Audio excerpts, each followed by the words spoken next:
चौथा अध्याय ज्ञान कर्म संन्यास योग। तीसरे अध्याय में भगवान ने कई प्रकार के नियत कर्मों के आचरण की आवश्यकता बताई। फिर भक्ति प्रधान कर्मयोग की विधि से ममता, आसक्ति और कामनाओं का सर्वथा त्याग करके प्रभु प्रीत्यर्थ कर्म करने की आज्ञा दी। उसके बाद उस सिद्धांत के अनुसार कर्म करने वालों की प्रशंसा और नहीं करने वालों की निंदा की है, तथा राग और द्वेष के वश में न होकर स्वधर्म पालन के लिए जोर दिया गया है। फिर अर्जुन के पूछने से अध्याय पूरा होने तक काम को सर्व अनर्थों का कारण बताया गया है और बुद्धि के द्वारा इंद्रियों और मन को वश करके उसका नाश करने की आज्ञा दी गई है। लेकिन कर्मयोग का महत्व बड़ा गहन है, इसलिए भगवान फिर से उसके विषय में कई बातें अब बताते हैं।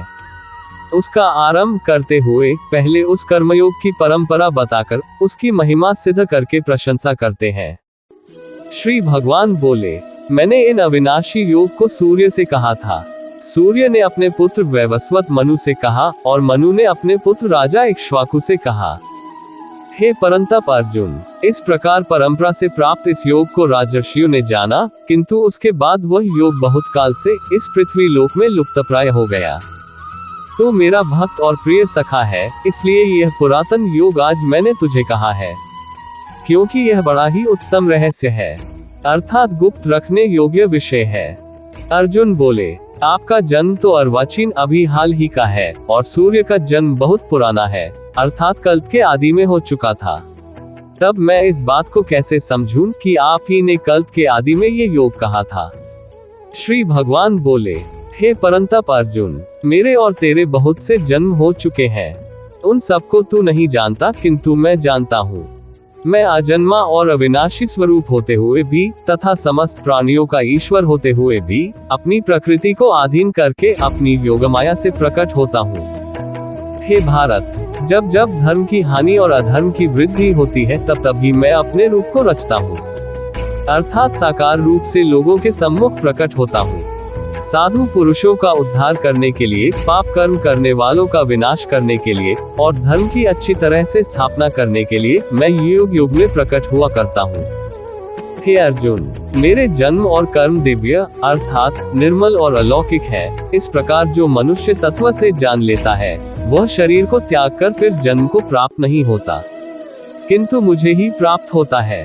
पहले भी जिनके राग, भय और क्रोध सर्वथा नष्ट हो गए थे और जो मुझ में अनन्य प्रेम पूर्वक स्थिर रहते थे, ऐसे मेरे आश्रित रहने वाले बहुत से भक्त उपर्युक्त ज्ञान रूप तप से पवित्र होकर मेरे स्वरूप को प्राप्त हो चुके हैं।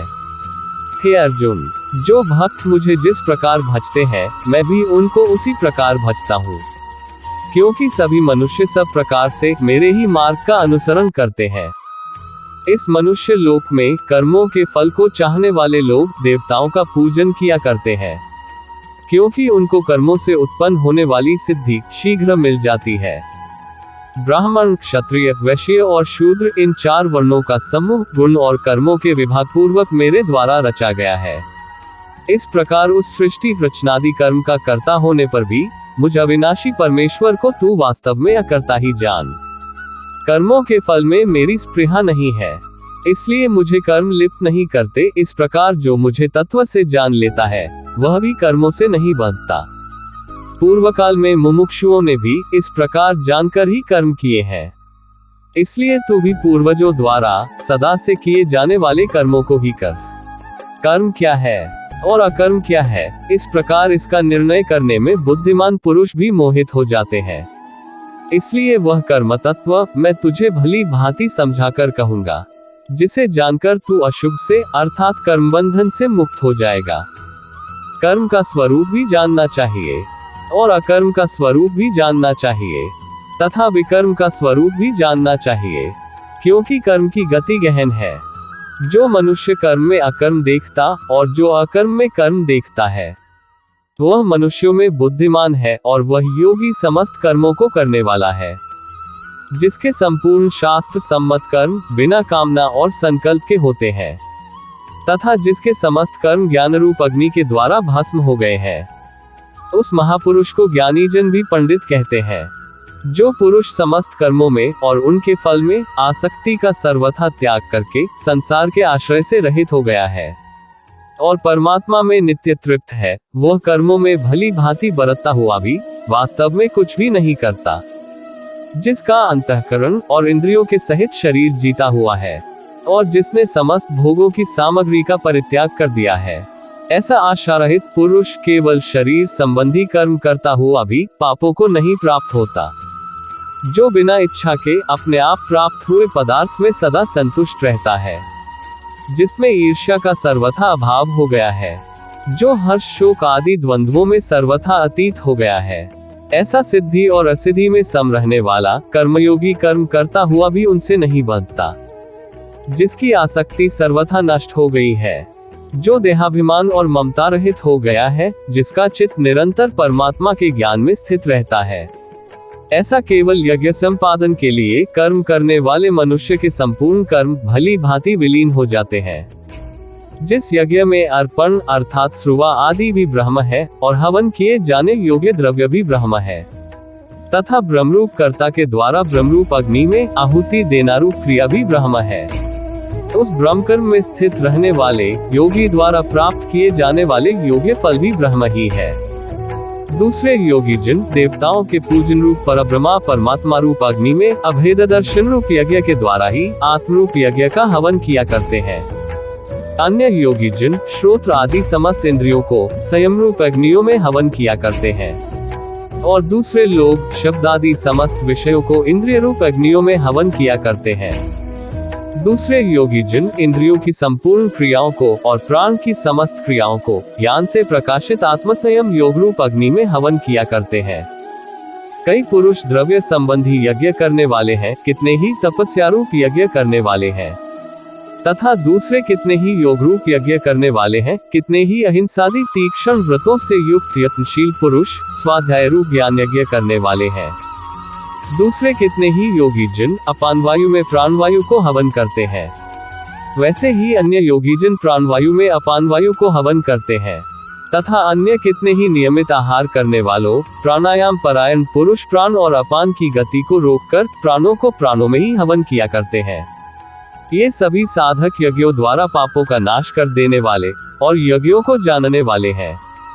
हे कुरुश्रेष्ठ अर्जुन, यज्ञ से बचे हुए अमृत रूप अन्न का भोजन करने वाले योगी जन सनातन परब्रह्म परमात्मा को प्राप्त होते हैं, और यज्ञ न करने वाले पुरुष के लिए तो यह मनुष्यलोक भी सुखदायक नहीं है, फिर परलोक कैसे सुखदायक हो सकता है। इसी प्रकार और भी बहुत तरह के यज्ञ वेद की वाणी में विस्तार से कहे गए हैं। उन सबको तू मन इंद्रिय और शरीर की क्रिया द्वारा संपन्न होने वाला जान। इस प्रकार तत्व से जानकर उनके अनुष्ठान द्वारा तू कर्मबंधन से सर्वथा मुक्त हो जाएगा। हे परंतप अर्जुन, द्रव्यमय यज्ञ की अपेक्षा ज्ञान यज्ञ अत्यंत श्रेष्ठ है, तथा यावन मात्र संपूर्ण कर्म ज्ञान में समाप्त हो जाते हैं। उस ज्ञान को तू तत्वदर्शी ज्ञानियों के पास जाकर समझ। उनको भली भांति दंडवत प्रणाम करने से, उनकी सेवा करने से और कपट छोड़कर सरलता पूर्वक प्रश्न करने से वे परमात्म तत्व को भली भांति जानने वाले ज्ञानी महात्मा तुझे उस तत्व ज्ञान का उपदेश करेंगे, जिसको जानकर फिर तू इस प्रकार मोह को प्राप्त नहीं होगा। तथा हे अर्जुन, जिस ज्ञान के द्वारा तू संपूर्ण भूतों को निःशेष भाव से पहले अपने में और पीछे मुझे सच्चिदानंद घन परमात्मा में देखेगा, यदि तू अन्य सब पापियों से भी अधिक पाप करने वाला है, तो भी तू ज्ञान रूप नौक द्वारा निसंदेह संपूर्ण पाप समुद्र से भली भांति तर जाएगा। क्योंकि हे अर्जुन, जैसे प्रज्वलित अग्नि ईंधनों को भस्म में कर देती है, वैसे ही ज्ञान रूप अग्नि संपूर्ण कर्मों को भस्म में कर देती है। इस संसार में ज्ञान के समान पवित्र करने वाला निसंदेह कुछ भी नहीं है। उस ज्ञान को कितने ही काल से कर्मयोग के द्वारा शुद्धांतःकरण हुआ मनुष्य अपने आप ही आत्मा में पा लेता है। जितेंद्रिय साधन परायण और श्रद्धावान मनुष्य ज्ञान को प्राप्त होता है, तथा ज्ञान को प्राप्त होकर वह बिना विलंब के तत्काल ही भगवत प्राप्ति रूप परम शांति को प्राप्त हो जाता है। विवेकहीन और श्रद्धारहित संशय युक्त मनुष्य परमार्थ से अवश्य भ्रष्ट हो जाता है। ऐसे संशय युक्त मनुष्य के लिए न ये लोक है, न परलोक है और न सुख ही है। हे धनंजय, जिसने कर्मयोग की विधि से समस्त कर्मों को परमात्मा में अर्पण कर दिया है, और जिसने विवेक द्वारा समस्त संशयों का नाश कर दिया है। ऐसे वश में किए हुए अंतःकरण वाले पुरुष को कर्म नहीं बांधते। इसलिए हे भरतवंशी अर्जुन, तो हृदय में स्थित इस अज्ञान जनित अपने संशय का विवेक ज्ञान रूप तलवार द्वारा छेदन करके समत्व रूप कर्मयोग में स्थित हो जा और युद्ध के लिए खड़ा हो जा। इस प्रकार उपनिषद, ब्रह्म विद्या तथा योग शास्त्र रूप श्रीमद् भगवद गीता के श्री कृष्ण अर्जुन संवाद में ज्ञान कर्म संन्यास योग नामक चतुर्थ अध्याय संपूर्ण हुआ।